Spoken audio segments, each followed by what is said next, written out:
Welcome back po sa Panahon TV. Sa puntong ito, dumako na po tayo sa extremes of temperature at sa relative humidity. Para po sa ating minimum temperature na itala po ang 25.1 degrees Celsius, yan po ay alas 5 ng umaga at ang maximum naman po natin ay umabot ng 33 degrees Celsius, yan po ay 1:50 ng hapon. Para naman po sa ating humidity, umabot po ang minimum ng 63% at ang maximum naman po natin ay 98%. Para po sa ating farm weather forecast, para po sa Luzon, upland farms po ay 15 to 21 degrees Celsius at ang lowland farms naman po ay 24 to 32 degrees Celsius. Ang humidity po ay 64 to 99% at ang leaf wetness ay mula 4 hanggang 8 oras. Sa Visayas at Mindanao area naman tayo, upland farms po iaabot ng 18 to 26 degrees Celsius at ang lowland farms naman ay 25 to 33 degrees Celsius. Sa inyong humidity po aabot yan ng 70 to 95% at ang leaf wetness ay iaabot ng 4 na oras. Samantala, paano nga ba isinasagawa ang earthquake drill sa mga eskwelahan? Alamin po natin yan dito sa Laging Handa.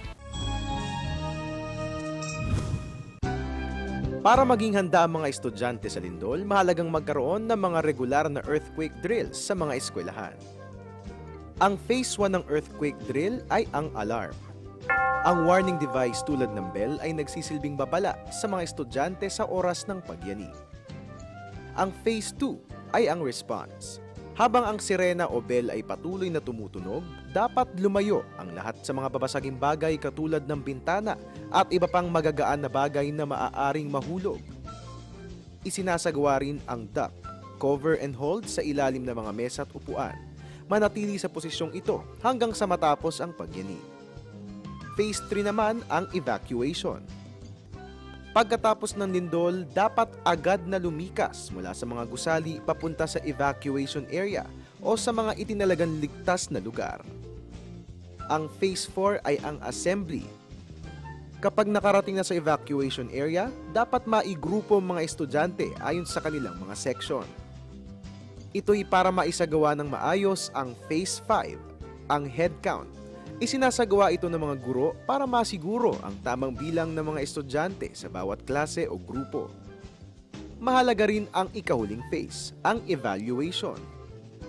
Sa pagsasagawa ng drill, kinakailangan itong i-evaluate ng mga guro upang matukoy ang mga problemang naranasan at para matugunan ng mga ito sa susunod pang mga earthquake drills. Ang earthquake drill ay isinasagawa para masiguro ang kaligtasan ng lahat. Ngunit maisasagawa lang ito ng wasto sa pamamagitan ng sapat na kaalaman at kooperasyon.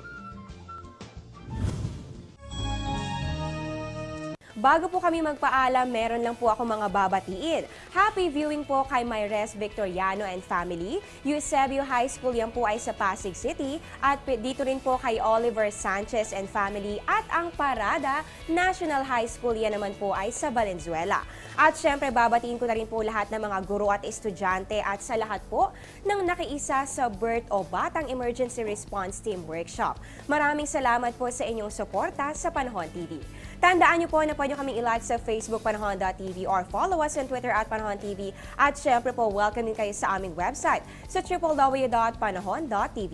Abangan niyo po kami mamaya sa Balitaan, Good Morning Boss at sa Oras-Oras sa Panahon TV Express dito lamang sa Telebisyon ng Bayan. Live mula sa Pag-asa Weather and Fall Forecasting Center, ito po ang Panahon TV kung saan walang pinipiling panahon ang pagbibigay impormasyon. Ako po ang inyong weather lover, Amor La Rosa, na nagsasabing ang taong handa at mahinahon, kayang lagpasan ang hamon ng panahon. Magandang umaga po sa inyong lahat and happy weekend. Ang programang ito ay hatid sa inyo ng Air 21. Sagot ko, padala mo!